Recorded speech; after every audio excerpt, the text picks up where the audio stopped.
Roberto Gómez Bolaños, Chespirito, escritor, actor, director y comediante de la televisión mexicana. Es considerado el más exitoso creador de programas y personajes cómicos de su país, los que han trascendido todas las fronteras.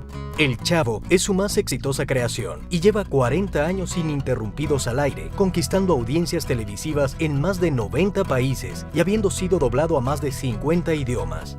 Otra de sus creaciones, El Chapulín Colorado, se convirtió en un icono que desplazó de las pantallas latinoamericanas a los superhéroes de la cultura norteamericana. Creo que él ha trascendido. Una de sus grandes fuerzas ha sido quizá el crear todas esas frases que le dieron personalidad y que le dieron características y que lo hacen inolvidable. Creador de un humor universal sin fronteras, triunfador en el cine y el teatro, donde obtuvo récords de taquilla. En la radio y la televisión, sus programas alcanzaron los más altos niveles de audiencia. Él demostró que se puede hacer una televisión, un espectáculo sano, exitoso. Roberto Gómez Bolaños, un hombre que triunfó como artista y como ser humano, cuyo mayor reconocimiento es la respuesta y cariño de millones de personas en todo el mundo que idolatran sus programas y sus personajes, y de su familia, quien lo admira y respeta como hombre. Yo pienso que tiene un contenido sociológico que no ha sido visto así por las clases intelectuales. Roberto Gómez Bolaños es el segundo hijo de una familia de clase media, nacido el 21 de febrero de 1929 en la Ciudad de México. Mi característica principal fue el miedo siempre, de niño. Recuerdo que me daba miedo asomarme abajo de las camas, como que estaba algún diablo o algo así. Y de jovencillo peor, entonces por eso era yo peleonero, pero por miedo. El padre de Roberto era Francisco Gómez Linares, un hombre talentoso, aficionado a la pintura, al teatro, la música y la declamación. Un pintor que llegó a ser un prestigioso ilustrador y retratista. Él hacía las ilustraciones del Universal Ilustrado. Ilustraba además cuentos, por ejemplo, de Martín Luis Guzmán, uno de los escritores más famosos y mejores de México. Un hombre bohemio, cuyo ritmo de vida social provocó su temprana muerte a causa de un derrame cerebral cuando su hijo Roberto apenas contaba con 6 años de edad. Porque tomaba y había muchas mujeres guapas. La bebida incluía el ajenjo y algunas cosas tan fuertes como eso. De hecho, cuando le dijeron que su papá había muerto, él me cuenta que se sentó en una ventana porque no creía que no fuera a volver. No vino nunca, pero quería yo que llegara. Y luego, en toda mi vida he seguido soñándolo y que nos encontramos, platicamos y me dice, pero me tengo que ir ya. Lejos de una herencia, o al menos de su tranquilidad, Francisco Gómez había partido dejando deudas y sorpresas a la familia. Cuando se casó mi mamá, había sucedido como en las películas. Si hay alguien que se oponga a este matrimonio, que lo diga ahora o que calle para siempre. Pues entró una señora y dijo, yo me opongo. Consternación en la iglesia. ¿Por qué? Porque este niño es hijo de él, y si era cierto. Después, cuando murió mi papá, volvió a ir la señora y dijo, algo me debe de haber dejado don Paco a mí. Quiero compartirlo. Y mi mamá le dijo encantado, porque lo que dejó fueron deudas a grande. A consecuencia de la muerte de su esposo, la madre de Roberto se abocó a la ardua labor de criar a sus 3 niños en soledad, realizando trabajos de todo tipo, con una fuerza emprendedora que condicionaría la mirada del mundo que Roberto tendría. Pintaba, escribía. Ella fue para nosotros mamá, papá, hermana, nana, cuidadora, profesora, maestra, todo. La corta estatura de Roberto y el entrañable miedo que luego reproduciría en muchos de los personajes interpretados por él, llevaban a Roberto a liarse a golpes desde muy pequeño y vencer a niños más grandes. Su habilidad para los puños lo llevaron a practicar el boxeo, actividad que realizó durante años a escondidas de su madre. En la preparatoria fui subcampeón el primer año y campeón el segundo. Entré a los Guantes de Oro, la competencia más fuerte del boxeo amateur. Otra de las habilidades de Roberto fue el fútbol, donde llegó a brillar como jugador amateur. Era muy aburrido, porque lo único que sabía hacer era estar mete goles, mete goles todo el tiempo.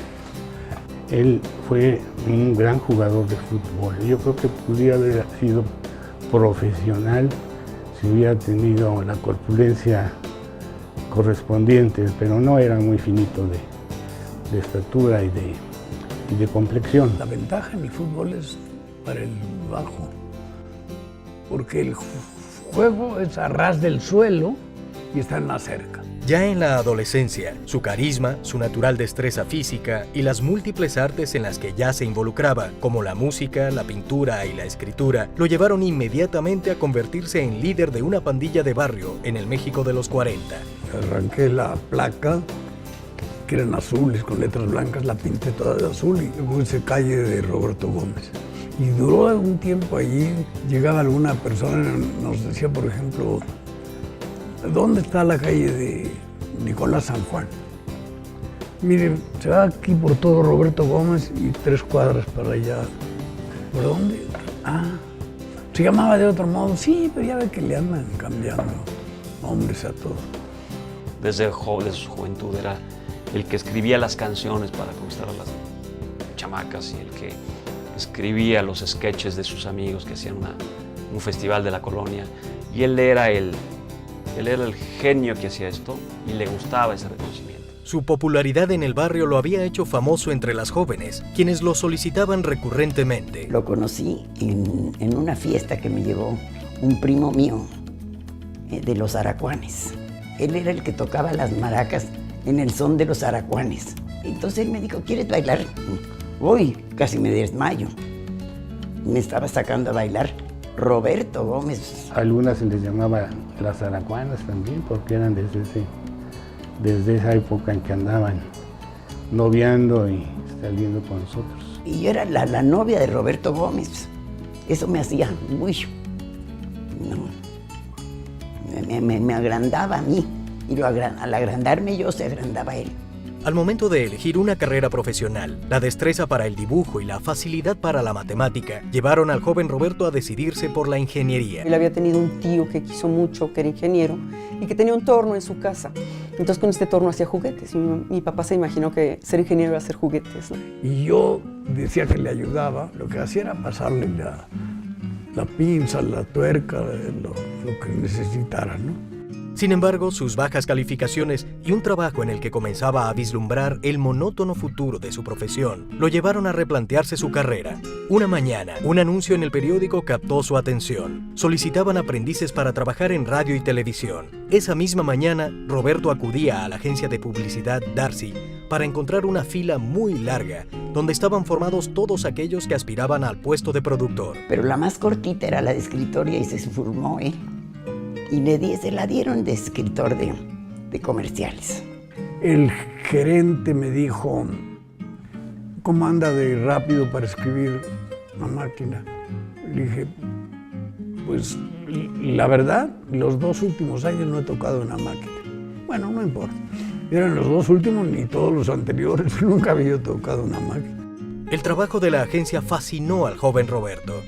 Allí se produjo una revelación para él que iría develando en los años siguientes: la contundencia del lenguaje publicitario y el potencial de la utilización de las frases cortas y repetitivas para el impacto masivo. Yo sí empecé yo a trabajar en eso y me fascinó. Y cuando dije, esto sí lo quiero hacer, es cuando, como dije hace rato, me puse a superar todo, a saber escribir realmente. Escribía hasta 12 horas al día.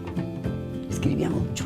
Su sillón quedaba justo frente a la puerta y la puerta tenía de estas cerraduras grandes, viejas, por las que te podías asomar. Y mis hermanos y yo nos peleábamos por poderlo espiar, porque era delicioso verlo pensar cómo iba a escribir, qué iba a hacer. Todo estaba perfectamente planeado. En los carteles o en los jingles que componía, Roberto se distinguía por su peculiar e intrépido sentido del humor. Poco después, su jefe lo asignaba para escribir sus primeros libretos para la radio. Me dijeron, ¿podría escribir algo para Viruta y Capulina? Y yo pregunté quiénes son esas señoras. Me sonaba Viruta y Capulina, las mujeres. No, son unos actores, están en la W, la XW, la estación. Fui a verlos y después de eso empecé a escribirles a todos los comediantes. Sin conocerlos personalmente, el joven Gómez Bolaños escribió su primer libreto. El impacto fue inmediato. El programa de radio era de 15 minutos. Empecé a escribirlo y antes de un mes dijeron, no, hay que aumentarlo a media hora. Lo aumentaron a media hora, primer lugar en radio. Viendo el potencial de la combinación de la escritura de Roberto Gómez Bolaños y el carisma de la dupla cómica, la marca patrocinadora se propuso reproducir el mismo esquema en el medio naciente, la televisión. Este sería el trampolín que impulsaría a Roberto hacia la fama y lo llevaría a descubrir otro de sus múltiples talentos, la actuación.